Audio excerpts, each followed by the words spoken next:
இவர்கள் வள்ளலாரை ஆய்வு மையம் கட்டுறேன்னு சொல்றாங்க. முதல்ல வள்ளலாரை பற்றி இவர்கள் ஆய்வு செய்த பிறகு ஆய்வு மையம் கட்டினா பரவாயில்ல. ஏன்னா இவர்கள் நன்மை செய்கிறேன் என்ற போர்வையிலே இவர்கள் வரி பணத்தை செலவு பண்றதுக்காக ஒரு வழி கொண்டு வராங்க.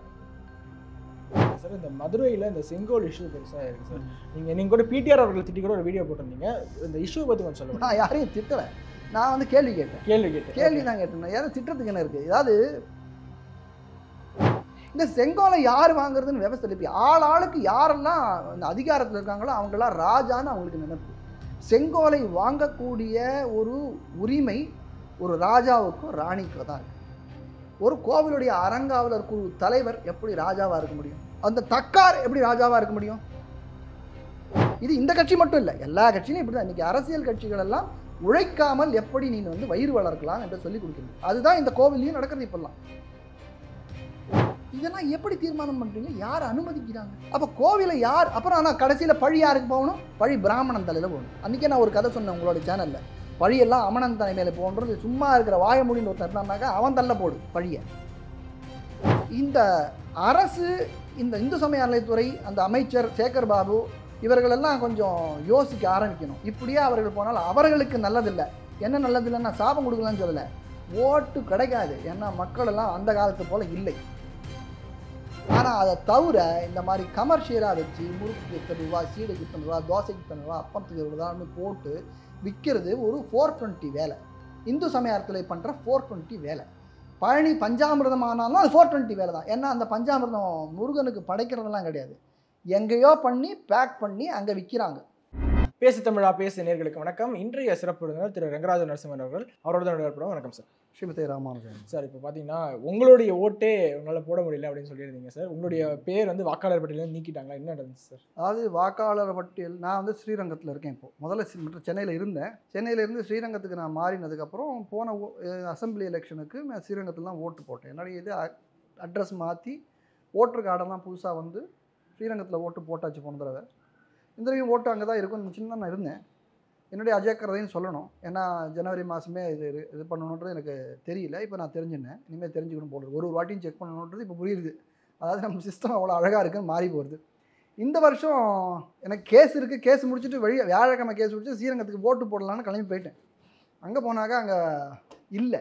எப்பயுமே நான் கம்ப்யூட்டரில் செக் பண்ணுவேன். நான் அன்றைக்கி லாஸ்ட் மணி வரைக்கும் செக் பண்ணல. சரி பார்த்தேன். அப்புறம் பூத்தில் போய் பார்த்தா பூத்லேயும் இல்லை. அங்கே மெட்ராஸில் இருக்குன்னு சொன்னாங்க. சரி அங்கேருந்து மெட்ராஸுக்கு திருப்பி வருவோம்னு சொல்லிட்டு நான் வரதுக்கு முன்னாடி ஒரு தடவை செக் பண்ணணும். மெட்ராஸுக்கு போயிட்டு அங்கே இல்லைன்னு என்ன பண்ணேன், மெட்ராஸில் சோழிங்கநல்லூர் தான் என்னுடைய தொகுதி. அங்கேருந்து அங்கே ஓட்டு போகிற இடம்.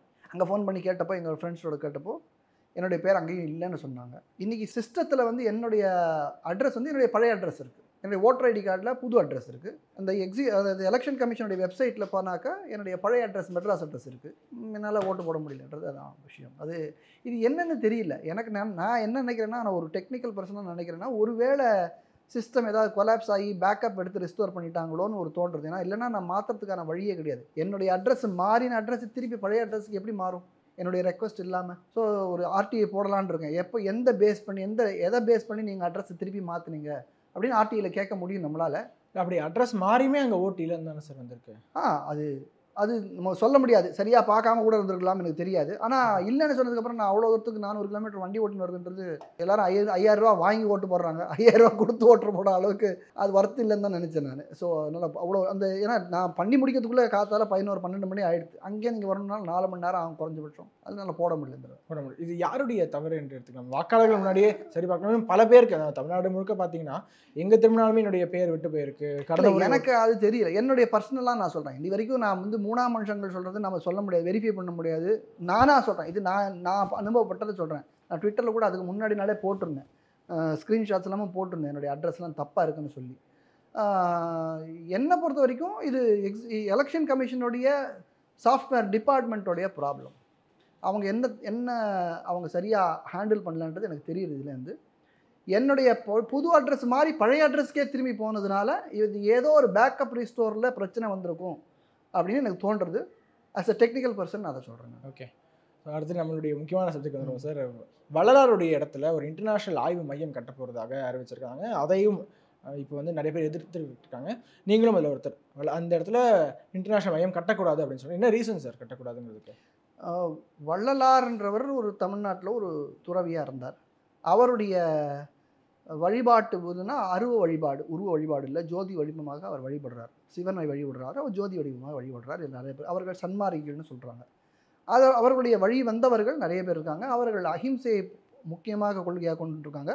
அதாவது புலால் உண்ணக்கூடாது, புலால் மறுப்பை கொள்கையாக கொண்டிருக்கிறார்கள். அருவ வழிபாடு வைத்திருக்கிறார்கள், சிவனை வழிபடுகிறார்கள். அவர்களுக்கு வடலூரில் ஒரு வள்ளலார் மையம் இருக்கிறது. அந்த மையத்தில் ஒரு 100 ஏக்கர் இடம் அந்த காலத்தில் 1800 வள்ளலார் வாழ்ந்த காலத்திலிருந்து இன்னும் வரைக்கும் இருக்குது. அவர்களுடைய நம்பிக்கை, அந்த வள்ளலார் வழிவந்தவர்களுடைய நம்பிக்கை, அது ஒரு சம்பிரதாயம்னு நான் சொல்லுவேன். வள்ளலார்ன்றது ஒரு குரு. அந்த குருவுடைய போதனைகளை பின்பற்றி வருபவர்கள் ஒரு குழுவல், ஒரு சம்பிரதாயத்தவர்கள். அந்த வள்ளலார் சம்பிரதாயத்தவர்களுடைய அந்த வழிபாட்டு தலம் இருக்கு இல்லையா, அந்த வழிபாட்டு தலம் என்பது ஒரு அங்கே ஜோதி, அணையாத ஜோதி ஒன்று இருக்குது. அதுதான் அவங்க வழிபடுறாங்க. ஒரு கட்டடம் இருக்குது, அந்த கட்டடம் அது கோவில்னு சொல்லல, அந்த மொத்தம் 100 ஏக்கரையும் அவர்கள் கோவிலாக பாவிக்கிறார்கள். வள்ளலாருடைய எழுத்துக்களும் அப்படித்தான் சொல்லுகின்றன.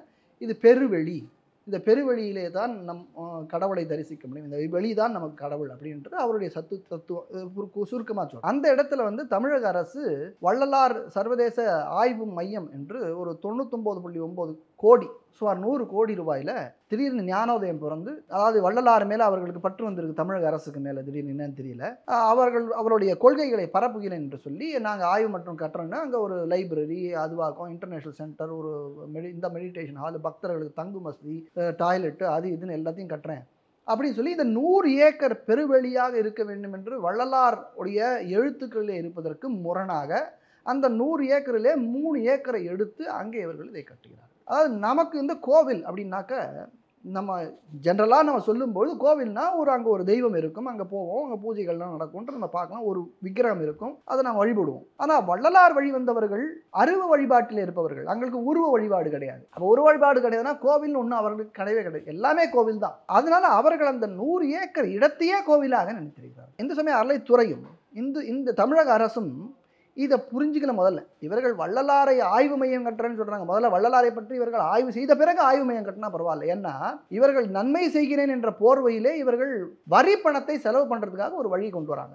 இதுதான் நான் புரிந்து கொண்டது. ஏனென்றால் ஆர்டிகிள் 27 கான்ஸ்டிடியூஷன் ஆஃப் இந்தியா, இந்திய அரசியலமைப்பில் ஆர்டிகிள் 27 சொல்கிறதுனாக்கா வரி பணத்தை எந்த ஒரு மதத்தினுடைய கொள்கையை பரப்புவதற்கும் உபயோகப்படுத்தக்கூடாது என்று ஆர்டிகிள் 27 தடை விதிக்கிறது. இப்போ இந்த 99.9 கோடி ரூபாய் இருக்கு இல்லையா, இந்த கோடி இதெல்லாம் வரி பணம். இது தமிழக அரசு தன்னுடைய அரசு கஜானாவிலிருந்து செலுத்துறது. முதல்ல இது பண்ண முடியாது. அவர்கள் எத்தனை தான் நல்ல எண்ணத்தோடு இருந்தாலும் கூட அது தமிழக அரசு, அதுவும் இப்போ இருக்கிற திமுக அரசுக்கு இந்த வள்ளலாருடைய கொள்கைகளை பரப்புவேன் என்று சொல்வதற்கு வாய்ப்பே இல்லை. ஆனால் அவர்கள் அஃபிடவிட்டில் அப்படி தான் போட்டிருக்காங்க.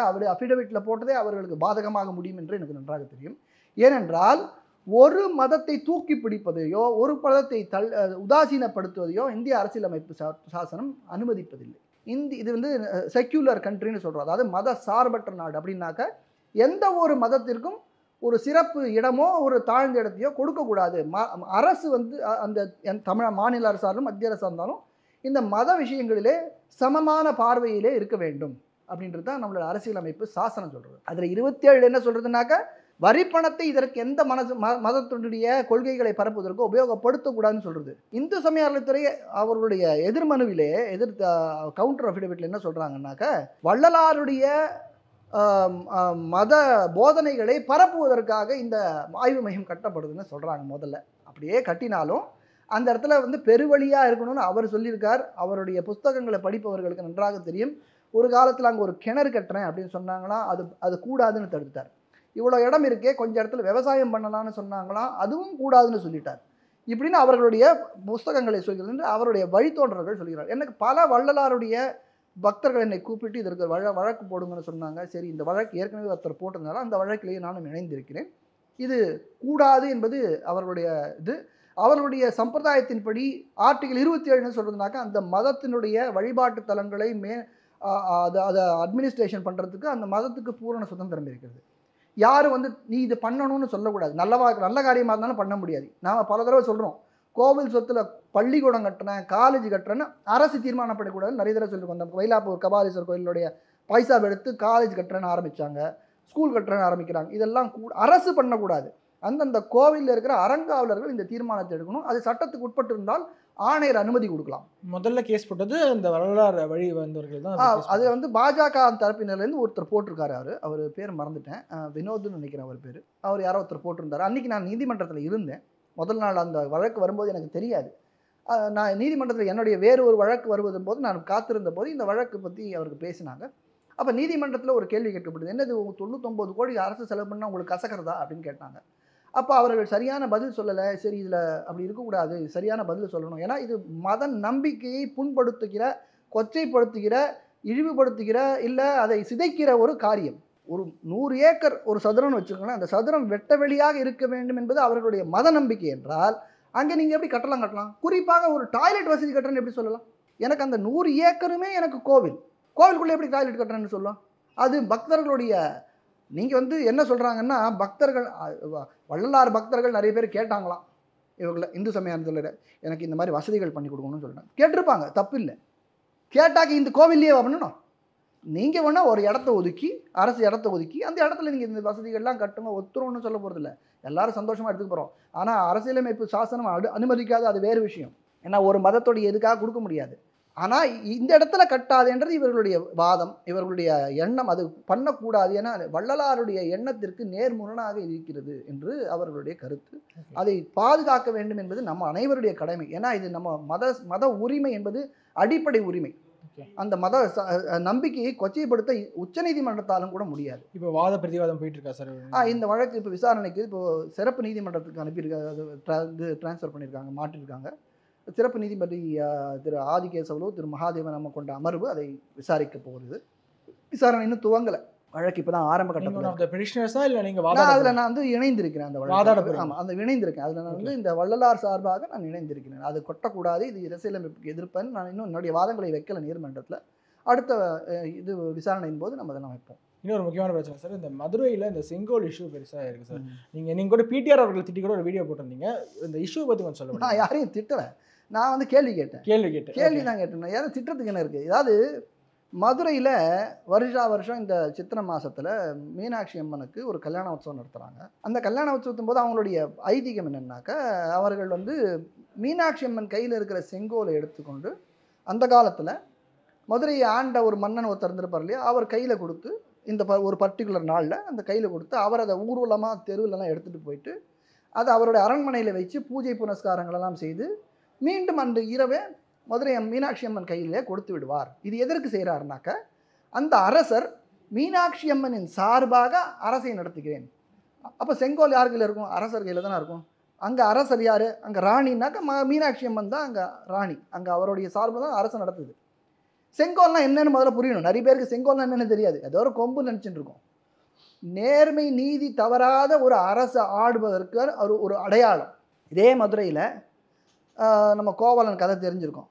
அப்போது கண்ணகி அவர் சொல்லும்போது இந்த மாதிரி நீ தவறு இழைத்தன அந்த செங்கோல் வளைந்ததுன்னு எழுதியிருக்காங்க.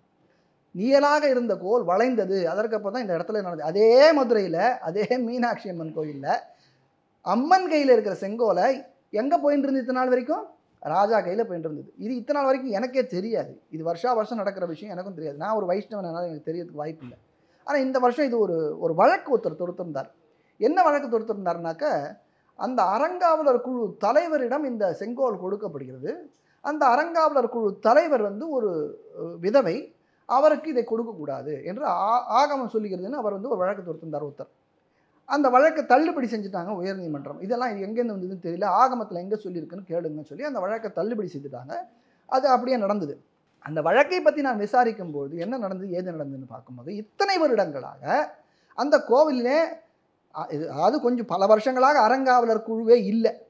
அதுக்கு பதிலாக தக்கார்னு ஒருத்தர், கருமுத்து கண்ணன் ஒரு இண்டஸ்ட்ரியலிஸ்ட்டு, அவர் தான் இருந்தார். தக்காராக பல வருடங்களாக இருந்தார். இத்தனை வருடங்களாக அவர் கையில் வாங்கிட்டு இருந்தாராம். அதுக்கு முன்னால் அவர் வைக்கிறதுக்கு முன்னாடி இந்து சமய அறநிலையத்துறையுடைய செயலர் எக்ஸிக்யூட்டிவ் ஆஃபீஸருக்கு அப்புறம் குமாஸ்தா அவர் வாங்கிட்டு வந்தாராம். இந்த செங்கோலை யார் வாங்குறதுன்னு விவசாய எழுப்பி ஆளுக்கு யாரெல்லாம் இந்த அதிகாரத்தில் இருக்காங்களோ அவங்களாம் ராஜான்னு அவங்களுக்கு நினைப்பு. செங்கோலை வாங்கக்கூடிய ஒரு உரிமை ஒரு ராஜாவுக்கோ ராணிக்கோ தான் இருக்குது. ஒரு கோவிலுடைய அறங்காவலர் குழு தலைவர் எப்படி ராஜாவாக இருக்க முடியும்? அந்த தக்கார் எப்படி ராஜாவாக இருக்க முடியும்? அந்த கோவிலுடைய ஒரு ஊழியர், அதாவது அரசு ஊழியர் எப்படி ராஜாவாக இருக்க முடியும்? ஆளாளுக்கு செங்கோலை கையில் பிடிக்கிறதா? அப்போ வழக்கு என்னை பொறுத்த வரைக்கும் வழக்கு போட்டதே தப்பு. என்னன்னா விதவை தொடக்கூடாதுன்னு சொல்லக்கூடாது, ராஜாவை தவிர யார் கையிலும் இருக்கக்கூடாது. என்னுடைய அபிப்பிராயம் என்னன்னாக்க அந்த அந்த செங்கோலை ஊர்வலமாக எடுத்துக்கொண்டு ஒரு பல்லாக்கிலையோ எங்கேயோ வச்சு எடுத்துட்டு கொண்டு வந்து திரும்பி ராணிக்கிட்டே அந்த அம்மன்கிட்டே கொடுத்துட வேண்டியது தான் சரியான வழக்கமாக இன்று இருக்கும். அதை விட்டுட்டு யார் யாரெல்லாம் அந்த இடத்துல அதிகாரம் செலுத்த முடியுமோ அவர்களெல்லாம் நான் செங்கோலை பிடிக்கிறேன்னு சொல்லி எனக்கு புரியவே இல்லை. இவர்கள்லாம் பக்தர்கள்னு எப்படி சொல்கிறாங்கன்னு தெரியல. நாமெல்லாம் அந்த பக்கம் போய் அது தொடர்றதுக்கே பயப்படுவோம். நானாக இருந்தால் நிச்சயமாக பயப்படுவேன். ஏன்னா பக்தனாக இருக்கிறவன் நம்ம ஒரு ஒரு முக்கியமான ஒரு அம்மன் கையில் இருக்கிற விஷயத்தை நம்ம எப்படி தொடரலான்னு ஒரு கூச்சம் நமக்கு இருக்கும். கூச்ச நாச்சம் இல்லாமல் இன்று எல்லாமே நடந்து கொண்டிருக்கிறது. இதற்கு காரணம்னு நான் நினைக்கிறேன்னா, இது நீதிமன்றத்திலையும் நான் சொன்னேன். இந்து சமய அறநிலைத்துறை அந்த கோவிலுக்கு இந்த வருஷம் அறங்காவலர் குழுவை நியமித்திருக்கிறது. அந்த அறங்காவலர் குழு தலைவராக பிடிஆர் பழனிவேல் தியாகராஜனுடைய தாயார், அவருடைய பேர் இன்னும் கூட ஞாபகம் இல்லை எனக்கு, அவருடைய தாயார் தான் நம்ம அடையாளப்படுத்துகிறோம். அவரை அறங்காவலர் குழு தலைவராக நியமித்திருக்கிறார்கள். நமக்கு இது எல்லாமே தெரியும். அந்த அம்மையாருக்கு அந்த மூதாட்டி 85 வயது முதிர்ந்த ஒரு மூதாட்டி அவரால் என்ன கோவிலோட அட்மினிஸ்ட்ரேஷன் பண்ண முடியும்னு நமக்கு நல்லாவே தெரியும். அவர் கையில் வந்து இந்த பொறுப்பை விட்டு யார் நடத்துவாங்கன்னு நமக்கு எதுவும் சொல்லணுன்ற அவசியம் கிடையாது. அப்போது இந்த மாதிரியாக செய்வது தவறுன்னு நான் நீதிமன்றத்திலையும் சொல்லியிருக்கேன். இது குறித்து அந்த விசாரணை, அந்த அறங்காவலர் குழு நியமனம் குறித்த அதில் முறைகேடுகள் குறித்த விசாரணையிலே நான் இதை சொல்லியிருக்கேன் நீதிமன்றத்தில். இப்படி இந்த செங்கோலானது இப்போது அவர்கள் கையில் கொடுக்கணுமா, இந்த சர்ச்சை ஓடிக்கொண்டிருக்கிறது. என்னை பொறுத்த வரைக்கும் செங்கோல் யார் கையிலையும் கொடுக்கணுன்ற அவசியம் இல்லை. ஒன்று மீனாட்சி அம்மன் கையிலே இருக்கட்டும், இல்லை ஊர்வலமாக எடுத்தோன்னா ஒரு பல்லக்கில் அதை வைத்து ஊர்வலமாக எடுத்துக்கொண்டு வந்து திருப்பி மீனாட்சி அம்மன் கையிலே கொடுத்து விட வேண்டியது. இது நடக்கலைன்னாக்கா அடுத்த வருடம் இது குறித்து நான் வழக்கு தொடுக்கலாமா வேண்டாமா என்று யோசிக்க வேண்டும். இந்த செங்கோல் யார் கையில் இருக்கிறது தான் உங்களுக்கு பிரச்சனையா? செங்கோல் இப்போ யார் பிடிக்கணுன்றது, செங்கோலை வந்து இதோடைய தாத்பரியத்தை நம்ம புரிஞ்சுக்கலன்னா உங்களுக்கு புரியாது. நம்ம சொல்கிறது யாரும் என்ன புரியாது. தாத்பரியம் என்ன? அந்த ராஜா, மதுரையை ஆண்ட ராஜா, அம்மனின் சார்பிலே நான் ஆட்சி புரிகிறேன் என்பதற்காக ஒரு நாள் ஒரு வேளை அந்த செங்கோலை தன் கையிலே வாங்கி திருப்பியும் அம்மன்கிட்டே கொடுத்துட்றார். அங்கே மதுரையை ஆள்வது யார் என்றால் மீனாட்சி அம்மன் என்பது நமக்கு நல்லா தெரியும். இப்போது இந்த திராவிட கழகத்தில் இருக்கிறவங்க கள்ளியே மீனாட்சி உனக்கு மூக்குத்தி எதுக்குன்னு கேட்ட அந்த பரம்பரையில் வந்தவர்கள்லாம் எதற்கு இதெல்லாம் கையில் பிடிக்கணும்னு ஆசைப்பட்றாங்கன்னு எனக்கு புரியல. மீனாட்சி அம்மனை இப்படி திட்டிட்டு பசவு பாடிட்டு அந்த இடத்துல நம்ம இப்போ ரீசெண்டாக அரசியலில் கூட சர்ச்சைகள் எல்லாம் வந்தது இல்லையா? ஏன்னா அண்ணாமலை அப்படி சொல்லிட்டார் இப்படி சொல்லிட்டாருன்னு நிறைய சண்டைலாம் வந்தது. எப்படி சொல்லலாம், அப்போ அந்த அண்ணா இதை சொன்னாரா அதை சொன்னாரான்னு ஒரே சர்ச்சைகள் இருந்து இல்லையா? இப்படிப்பட்டவர்கள் ஏன் இரட்ட மேடம் போடுறாங்கன்னு எனக்கு தெரியல. ஒரு பக்கம் உதயநிதி ஸ்டாலின் வந்து சனாதனத்தை ஒழின்னு சொல்ல வேண்டியது, இன்னொரு பக்கம் பிடிஆர் பழனிவேல் தியாகராஜன் என்னுடைய செங்காலை கூட எனக்கு நான் பக்திமான்னு சொல்ல வேண்டியது. இவர்கள் எது உண்மையான முகம்? இது ஏன் இப்படி இருக்காங்கன்னு எனக்கு புரியல. இது எதுக்காக இப்படி பண்ணுறாங்கன்னா மக்களை ஏமாற்றி தான் ஓட்டு வாங்குவதற்கு ஒன்றே குறிக்கோளா எனக்கு புரியவே இல்லை சத்தியமாக.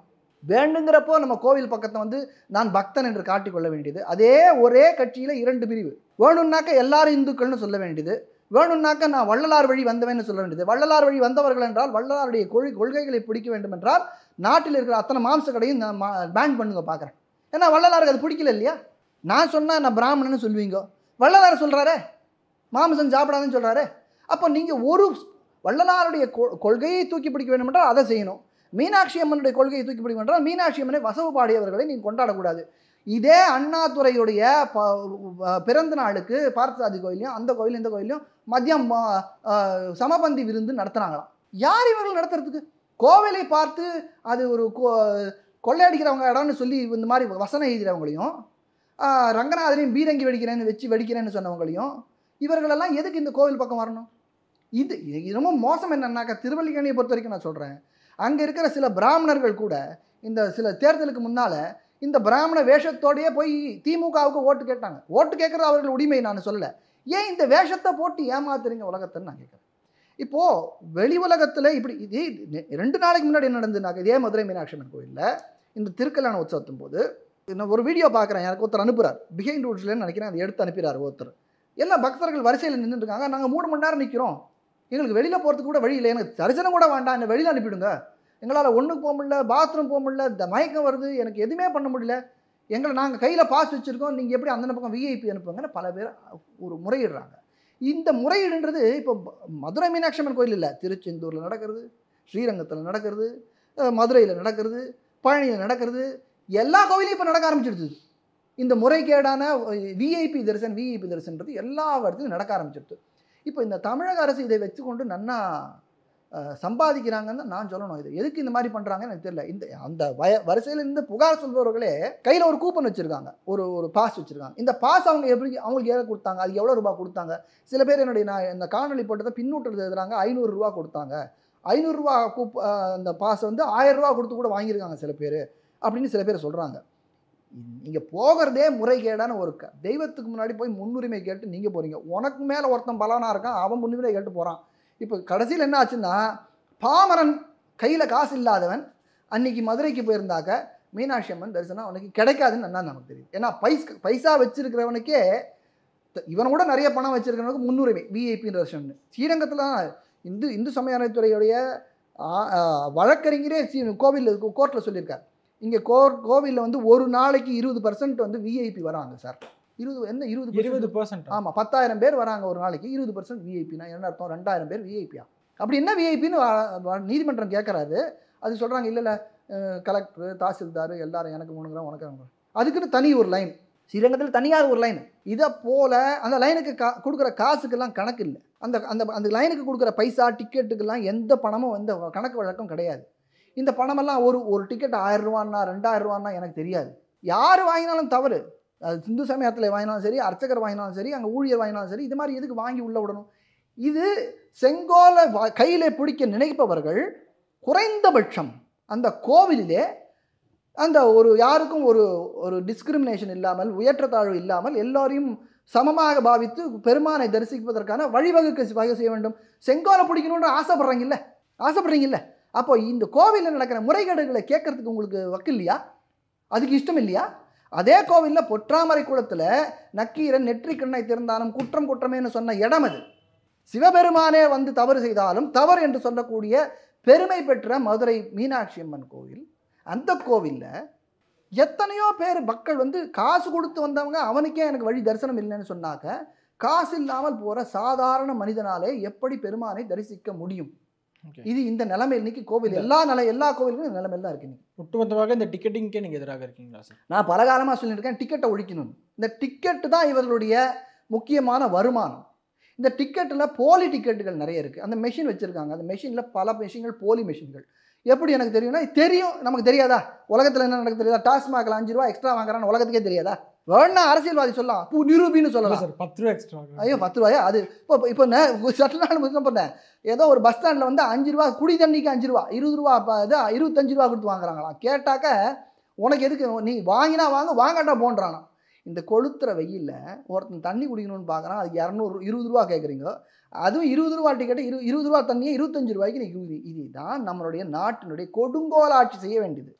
இது இன்னைக்கு இந்த அரசு மட்டும் இல்லை, இந்த தமிழ்நாட்டில் எந்த அரசுமாக இருந்தாலும் இப்படி தான் நடந்திருக்குங்க. ஓர வஞ்சனை, ஒரு பக்க சார்பு, இங்கே இருக்கிற கோவில்களின் வளத்தை கொள்ளையடிப்பது, அதுக்கு வந்து ஒரு சப்பை கட்ட வேண்டியது.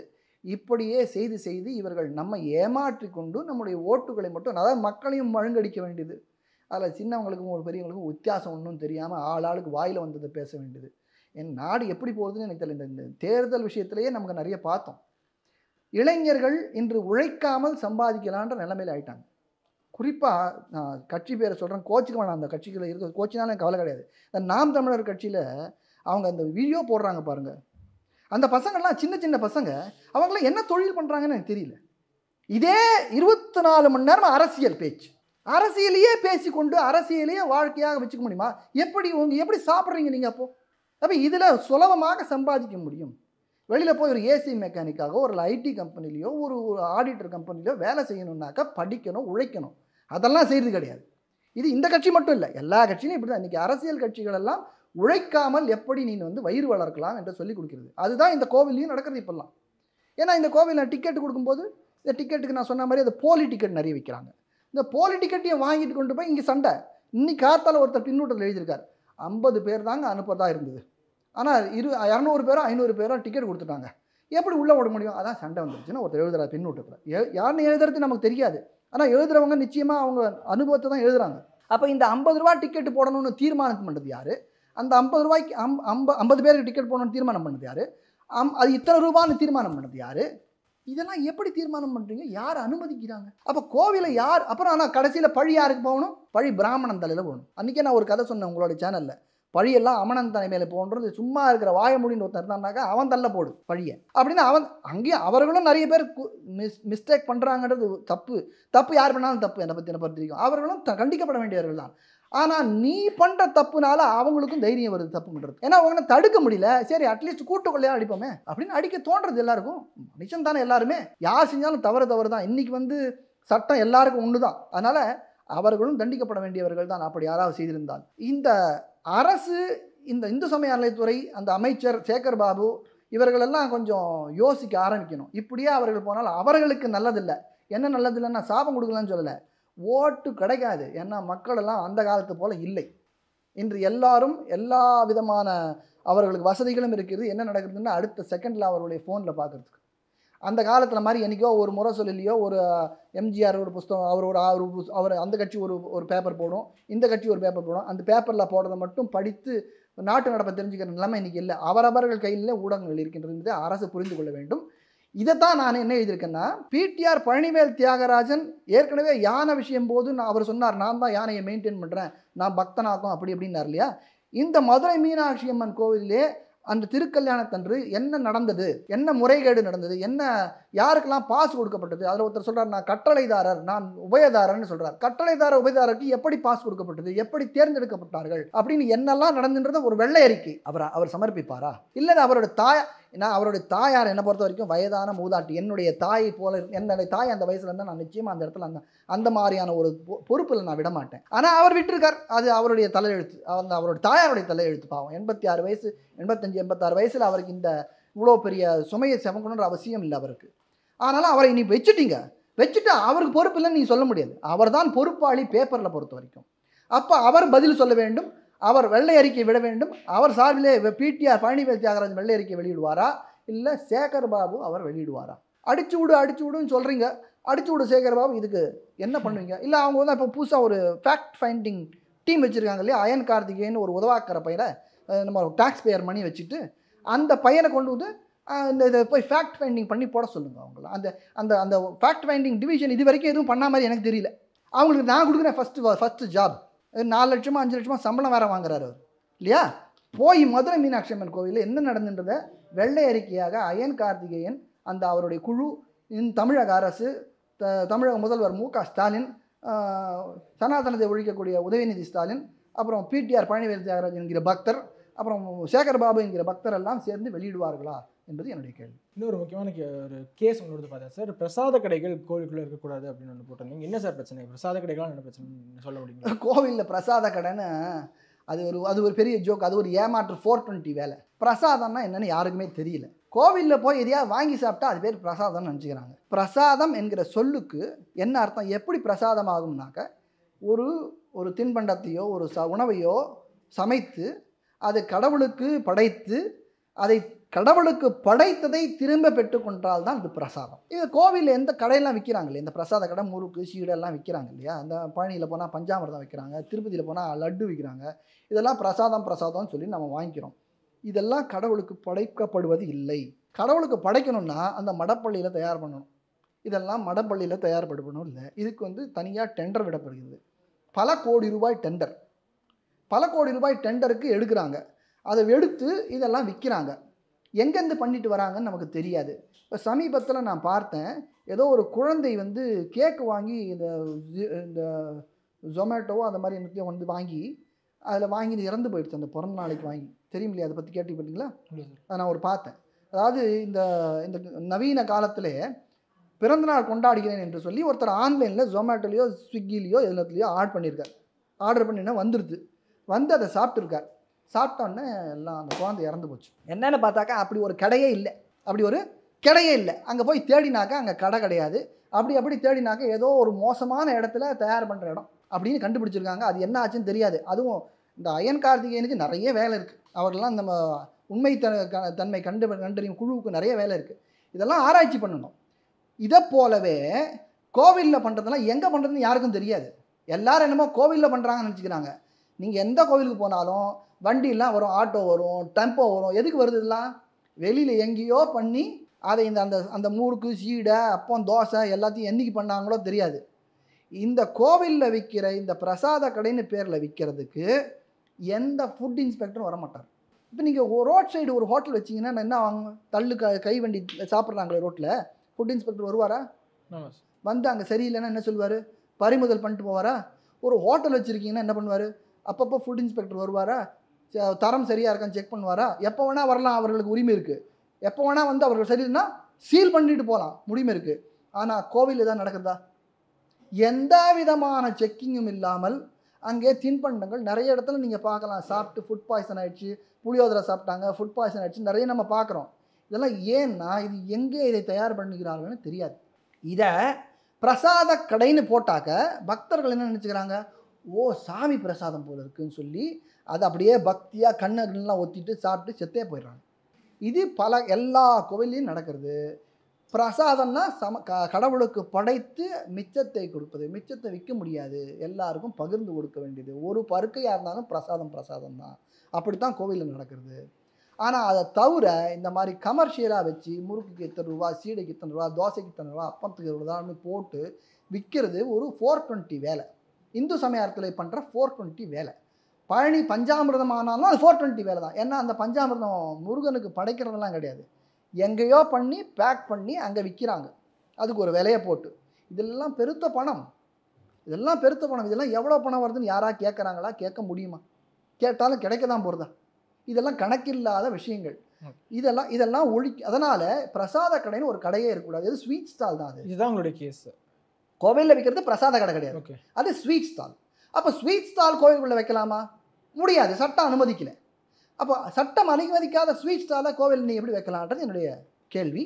அப்படி வைக்கக்கூடிய ஸ்வீட் ஸ்டால் அகற்றணும். அகற்றி விட்டாலும் அந்த ஸ்வீட் ஸ்டால் விற்க முடியாது, கோர்ட்டில் எந்த கோவிலையும் விற்க முடியாது. நீதிமன்றத்தில் நீதிபதி நன்றாக புரிந்து கொண்டு நான் கேட்டேன், எப்படிங்க அது பிரசாதம்னு அவர் கேட்டார்.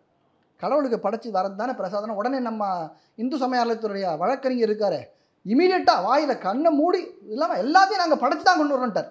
அதாவது பேக்கேஜ் ட்ரிங்கிங் வாட்டர் 20 ரூபா பாட்டில் இருக்கு இல்லையா, அதெல்லாம் அங்கே கடையில் விற்கிறாங்க. அதெல்லாம் கடையில் கடவுளுக்கு படைச்சி தான் கொண்டு வராங்க போல இருக்குது. இப்படி ஒரு பொய் சொல்லி ஒரு கேவலமான அளவிற்கு நீதிமன்றத்திற்கு வந்து வாதிடக்கூடிய நிலைக்கு இந்து சமயத்துறை தள்ளப்பட்டிருக்கு இன்னைக்கு. அதனால் இது ஒழியணும், இந்த பிரசாத கடையை ஒழிக்கணும். அது இன்னொரு பக்கம் பாருங்கள், ஒவ்வொரு கோவில்லையும் அன்னதானம் பண்ணுறேன்னு சொல்லி இவங்க செய்கிறாங்க. கோர்ட்டில் வந்து பக்தர்களுடைய வசதிக்காக பசியோடு வருவாங்க, பசியாடுறதுக்காகன்னு சொல்கிறீங்களா? அப்போ எதுக்கு அன்னதானம் பண்ணுறீங்க? அப்போ அன்னதானம் என்ன கணக்கு? அன்னதானம்னு பண்ணி அதுக்கு துட்டு நிறைய தனியாக உண்டியில் வச்சு அதுக்கு வாங்கி இந்த கோவிலில் நான் ஒரு கோடி அந்த கோவிலுக்கு அனுப்பி மாற்றி பணபரிவர்த்தனை பண்ணுறீங்க, காமன் குட் ஃபண்டுக்கு தள்ள சொல்கிறீங்க, எல்லாம் பண்ணுறீங்க, எல்லா அட்டுழியும் அதில் பண்ணுறீங்க. அன்னதானம்னு பேரை சொல்லிட்டு எத்தனை பேர் சாப்பிட்டாங்கன்னு யாருக்குமே தெரியாது. சாப்பாட்டுக்கு யாராவது கணக்கு போட முடியுமா? ஒரு நாளைக்கு 100 பேர் சாப்பிட்டாங்கன்னா யாராவது கணக்கு கண்டுபிடிக்க முடியுமா? இன்றைக்கி 100 பேர் சாப்பிட்டாங்க ஸ்ரீரங்கம் கோவிலில் அப்படின்னா சொன்னால் நம்ப வேண்டிதான். இதுவும் பார்த்தீங்கன்னா ஸ்ரீரங்கம் கோவிலில் ஒரு தட்டு இலைக்கு 50 ரூபான்னு வச்சுங்களேன், பார்சாதி கோயிலில் 35 ரூபா, பழனி கோயிலில் 25 ரூபா, அப்படியே ஒவ்வொரு கோயிலுக்கும் ஒவ்வொரு விலை. அது எப்படின்னு எனக்கு தெரியல. இதுலேயும் பல முறைகேடுகள் நடக்கின்றது.